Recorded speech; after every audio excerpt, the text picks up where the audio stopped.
Student, welcome again in our 18th video of trigonometry. We are discussing here exercise 3.6.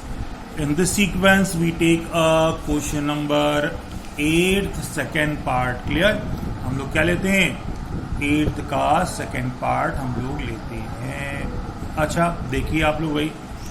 तो question number 8th का second part जैसा कि आप देख रहे हैं आपके स्क्रीन पर क्या कहता है? कहता है कि prove that cos 3x plus cos 5x plus cos 7x plus cos 15x is equals to 4 cos 4x cos 5x cos 6x. ये आपको प्रूव करना है. तो भाई इसलिए क्या करते हैं हम लोग? चलो ठीक है, हम लोग लेफ्ट हैंड साइड को ले लेते हैं. लेफ्ट हैंड साइड में अगर आप देखें 1 2 3 4 टर्म्स हम लोगों को दिए गए हैं. तो इस तरीके से कभी भी कोई क्वेश्चन आ जाए तो हम लोग का थोड़ा सा ये इजी वे में सॉल्व करने के लिए जो बड़े एंगल हैं उनको पहले मतलब डिसेंडिंग ऑर्डर में हम लोग उसको सेट कर लेते हैं. तो बड़े से छोटे. तो चलिए cos 15x को पहले कर दिया, 7 को बाद में कर दिया, उसके बाद 5 और उसके बाद 3 और दो के पेयर हम लोगों ने बना लिए. क्यों बना लिए? क्योंकि फार्मूला होता है cos c plus cos d और यहाँ पर भी cos c plus cos d formula applicable है.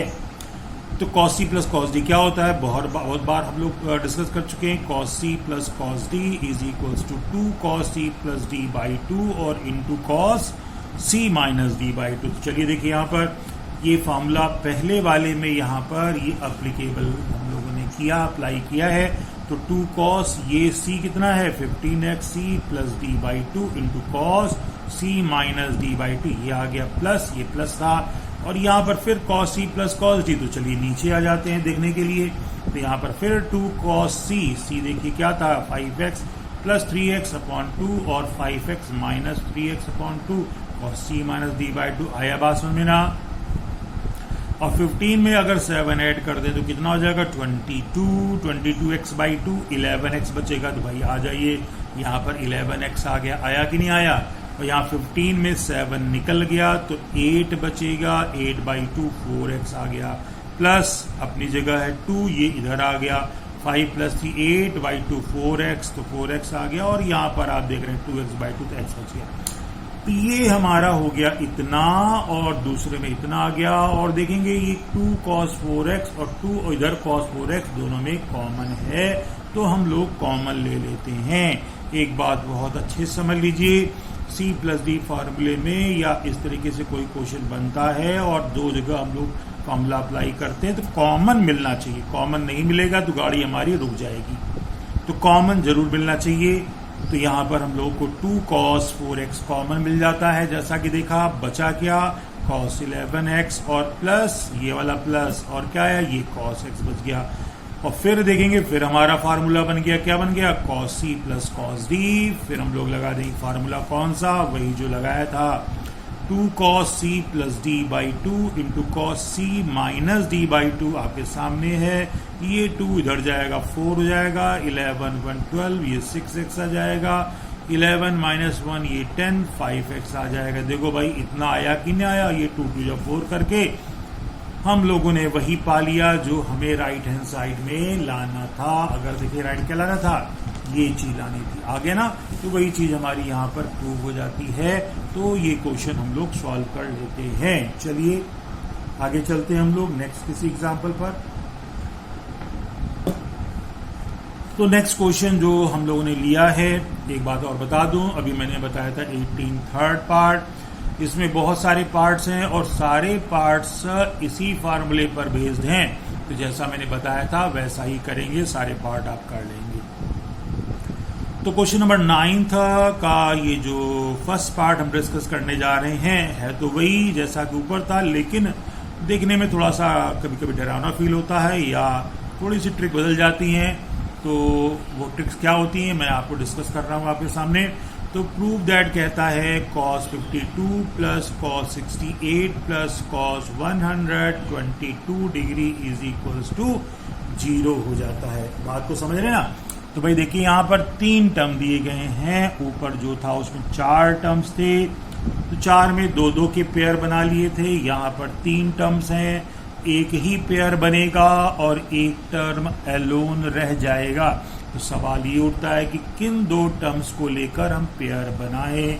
तो आपको बता दें, जनरली मैक्सिमम केसेस में अगर C प्लस डी या एडिशन फार्मूला आप अप्लाई करने जा रहे हैं, तो अगर तीन टर्म्स हैं तो सबसे बड़े एंगल और सबसे छोटे वाले को एक ब्रैकेट में लेकर उनके बीच C प्लस डी अप्लाई करते हैं और कोशिश करेंगे कि जो तीसरा वाला है वो कॉमन मिले, ये ना मिलेगा। तो ये टेक्निक ध्यान रखेंगे। तो हम लोगों ने क्या किया, बिगर एंगल और आपका जो सबसे छोटा है स्मॉलेस्ट एंगल है, उन दोनों को ब्रैकेट में रखकर इस तीसरे को अलग कर दिया और यहाँ क्या अप्लाई करेंगे, C प्लस डी फार्मूला। तो C प्लस डी फार्मूले हम लोग फैमिलियर बहुत अच्छे सोच चुके हैं। cos C plus cos D 2 cos C plus D by 2 into cos C minus D by 2 और आपके सामने है। अब जो सामने आएगा वो थोड़ा सा आपको चौंकाने वाला होगा। इसको सॉल्व किया 244 बाई 2 120 बाई 2 इतना, और इसका जब हाफ हो गया तो कुछ इस तरीके से आ जाता है। और आप देख रहे हैं कि इसमें कॉमन नहीं मिल रहा है, मिलना चाहिए। कॉमन नहीं मिलेगा तो आपकी गाड़ी रुक जाएगी, आगे आप नहीं बढ़ पाएंगे। तो इसके लिए अब तो मामला गड़बड़ हो गया है, कॉमन मिल नहीं रहा है। तो सोचो क्या किया जाए। तो अगर आप दिमाग को दौड़ाएं, देखो भाई कॉमन तो मिलना ही चाहिए, तो जरा हम लोग देखते हैं कि थोड़ा और स्टडी करते हैं। यहाँ पर एंगल कितना दिया है, 112 डिग्री, और ये 60 है और ये 68 है। तो 68, अब यहाँ पर 68 हमको बनाना है। 112 को अगर 90 प्लस करें तो 90 प्लस करने पर 68 आएगा नहीं, 90 प्लस 22 रहेगा। हाँ, एक काम कर सकते हैं, अगर ये 180 में से 12 को 100 भाई कॉस थीटा है ना, तो कॉस थीटा को हम लोग कॉस 180 माइनस थीटा जो होता था उसको भी cos theta, sorry 180 minus cos theta रखा जा सकता, ठीक है। तो यहां पर जो हमारे पास है क्या कि 112 है ना। तो 112 को क्या लिखा जा सकता है, 112 को लिख सकते हैं कितना, 180 माइनस कितना 68, थोड़ा सा ध्यान देखेंगे आप लोग। तो 112 को 180 माइनस 68, 180 में 68 माइनस कर दो, यही तो आता है, ठीक। तो यहाँ पर ये चीज हम लोग को मिल रही है। 112 को क्या लिखेंगे, 180 माइनस 68 कर देंगे ना। अब देखिए 68 दिखने लगा, तो अब ये बन गया cos 180 minus theta. cos 180 minus theta किसमें गया, ये गया सेकंड क्वाड्रेंट में। cos निगेटिव होता है तो माइनस cos थीटा आ जाएगा, तो 2 रहेगा माइनस cos थीटा, इतना आ गया। और cos 60 की वैल्यू में पुट भी कर दी, 1/2 आ गई, जैसा कि आपके सामने आप देख रहे हैं। तो अब यहां पर क्या हो गया, cos 68 क्या हो जाएगा, क्या मिल गया हमको, cos 68। यार रुक जाइए, करना क्या है यहाँ पर, कॉमन होती क्या है, ये 2 से 2 कट जाएगा तो क्या बचा, माइनस cos 68 और प्लस cos 68 बचा नहीं बचा। तो इन दोनों का काम हो गया तमाम, आ गया 0। ये हमारा क्वेश्चन हो जाता है प्रूव। तो यहाँ पर जो एक बात ये थी कि कॉमन मिलना चाहिए, वो कॉमन नहीं मिल रहा था, तो हम लोगों ने उसको कॉमन लेना बताया कि कैसे कॉमन मिल सकता है। तो आगे चलते हैं हम लोग, क्वेश्चन नंबर 10 सेकेंड पार्ट जो आपके सामने दिख रहा है। काफी इंपॉर्टेंट क्वेश्चन होते हैं, इस तरीके से एग्जाम में अक्सर पूछे जाते हैं। तो प्रोडक्ट के 4 टर्म्स दिए होते हैं इसमें, जैसा कि आप किसी में 3 भी होते हैं और ज्यादातर में 4 होते हैं, जैसा कि आप 10th के पहले, दूसरे, तीसरे, चौथे पार्ट में देखेंगे। जैसे पहला की 3 टर्म्स हैं और बाकी में 4 टर्म्स हैं। यहाँ पर sin 20, sin 40, sin 60, sin 80 की वैल्यू क्या प्रूव करनी है, 3/60।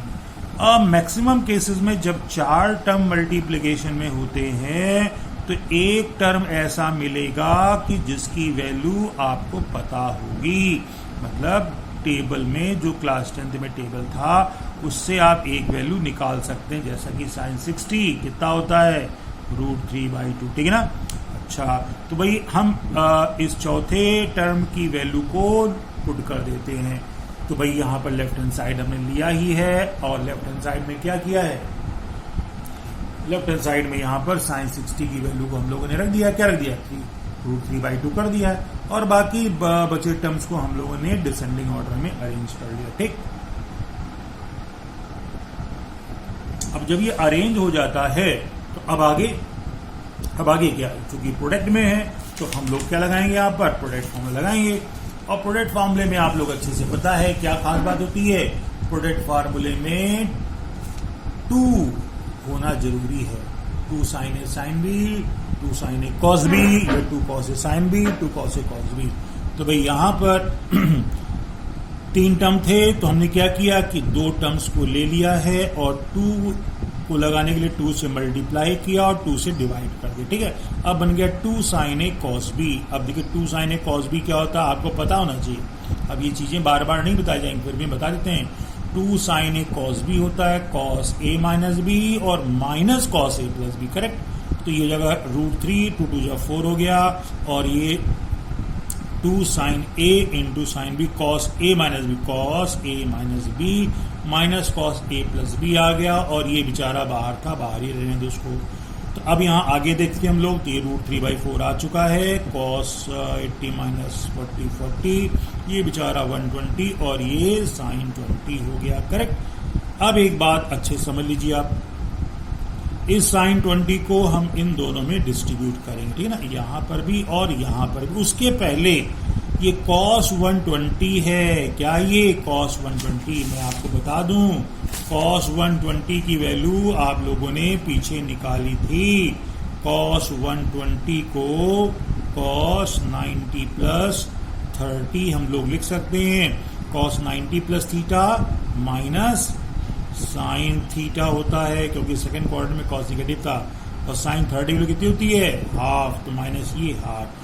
तो इसको आप याद कर लीजिए या इस तरह निकालना अच्छे समझ लीजिए, cos 120 की वैल्यू कितनी होती, माइनस हाफ, दोबारा नहीं बताएंगे, cos 120 कभी भी आएगा तो हम लोग डायरेक्ट माइनस हाफ रखेंगे, करेक्ट। तो यहां पर भी वही काम हम लोग कर रहे हैं।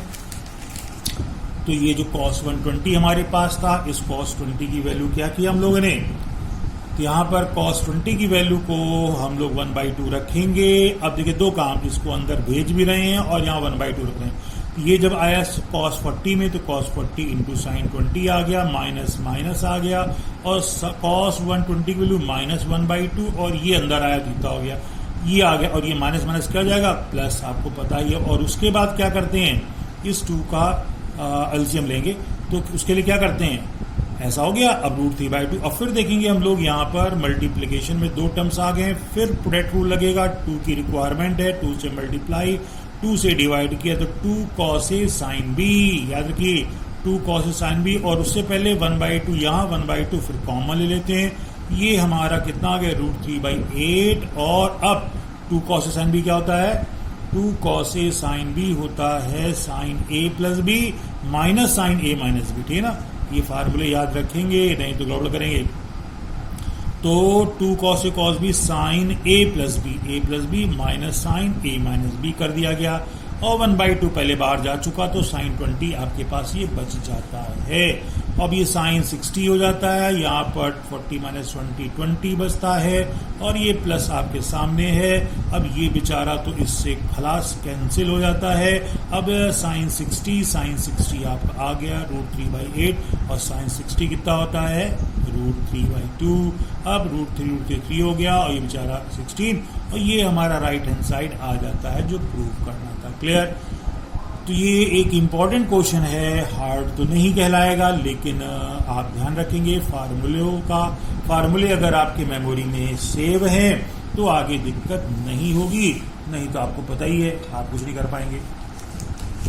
ये था क्वेश्चन नंबर हमारा कौन सा, 10th का 3rd पार्ट। चलिए हम लोग अब आगे बढ़ते हैं और दूसरे क्वेश्चन को डिस्कस करने के लिए तो एक और अच्छे क्वेश्चन को हम लोग लेते हैं, और वो अच्छा क्वेश्चन कौन सा है, मेरे ख्याल से वो है 12th क्वेश्चन।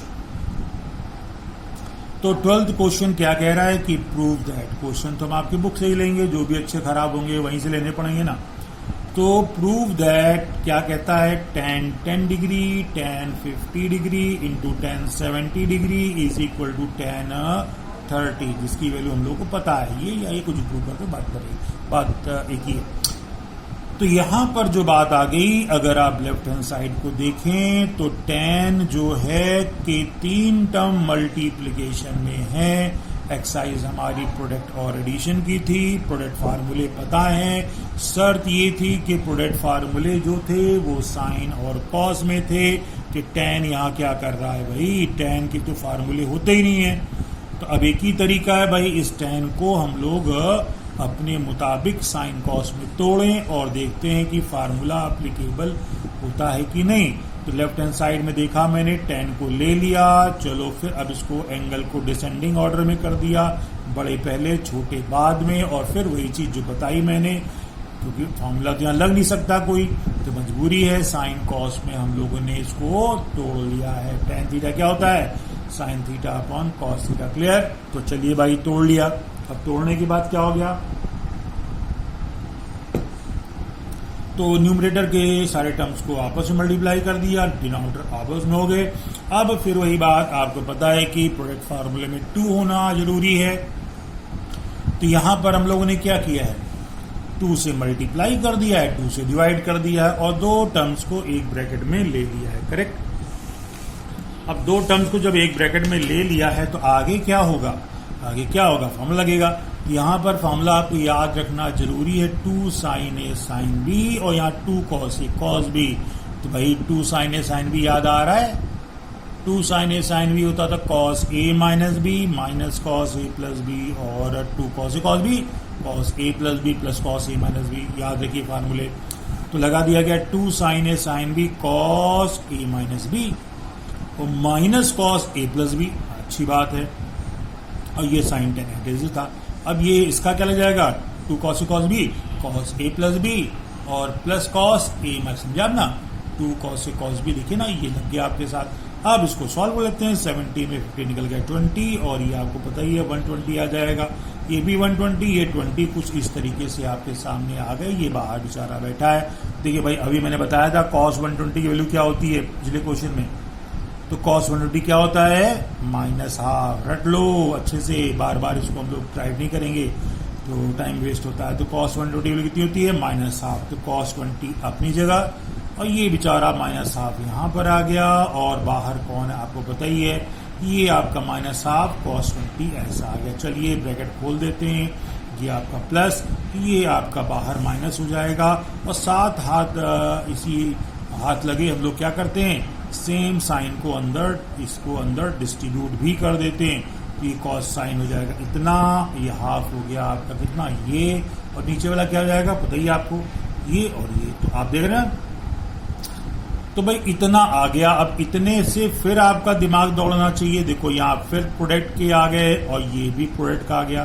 तो जब प्रोडक्ट आ गया तो भाई प्रोडक्ट रूल लगाओ ना। लगाने में क्या दिक्कत है, 2 की दिक्कत है भाई, 2 नहीं है तो 2 को मल्टीप्लाई करो, 2 को डिवाइड करो। चलो भाई देखो नीचे 2 से डिवाइड किया, 2 से मल्टीप्लाई कर दिया, और ये बेचारा तो वही है ना। और देखिए 2 से मल्टीप्लाई, 2 से डिवाइड किया, और इन दोनों में 2 को कॉमन भी ले लिया, या एलसीएम ले लो, सीधे सीधे इस तरह आ जाएगा, कोई भी कर लो। यहाँ भी 2 से एलसीएम ले लिया हम लोगों ने, तो कुछ इस तरीके से आ गया, ठीक है ना। तो ये आ गया इतना, और -10, और साथ में ये 2 यहाँ पर भी आ गया। अब 2 साइन ए कॉस बी और 2 cos A cos B. 2 sign A cos B क्या होता है, साइन ए प्लस बी माइनस साइन ए माइनस बी। तो थोड़ा ध्यान देंगे, थोड़ा सा बहुत छोटा लिखा है। तो ये 1/2 से 1/2 कैंसिल्स, 2 साइन ए कॉस बी साइन ए प्लस बी माइनस साइन ए माइनस बी, और ये प्लस साइन 10 वाला आ गया, और ये माइनस ये रहा, और 2 कॉस ए कॉस बी क्या होता है, cos A plus B plus cos A minus B. समझ गए आप ना। अच्छा, तो यहाँ पर 30 बचेगा, यहाँ 10 बचेगा, यहाँ पर भी 30 आ जाएगा, यहाँ 10 आ जाएगा। देखिए आगे हमने यही किया है। तो अगर आप देखेंगे तो आपको दिखाई देगा कि ये कुछ इस तरीके से यहाँ पर आ गया है। तो आ गया है तो बहुत अच्छा है। साइन 10 से आप देखेंगे अब ये साइन कट गया है, और ये कॉस से कॉस कट गया, साइन 30 ऊपर कॉस 30 नीचे, तो क्या बन गया साइन अपॉन tan 30। देखिए भाई राइट हैंड साइड प्रूव हो जाता है। तो ये भी बहुत इजी क्वेश्चन था, अच्छा क्वेश्चन था। जो आपको बताया गया और आप इसको कर लेंगे, ठीक है ना। तो चलते हैं, मेरे ख्याल से वीडियो थोड़ा लंबा हो रहा है, तो आगे हम लोग नेक्स्ट वीडियो में डिस्कस करेंगे आगे के क्वेश्चंस को। ओके।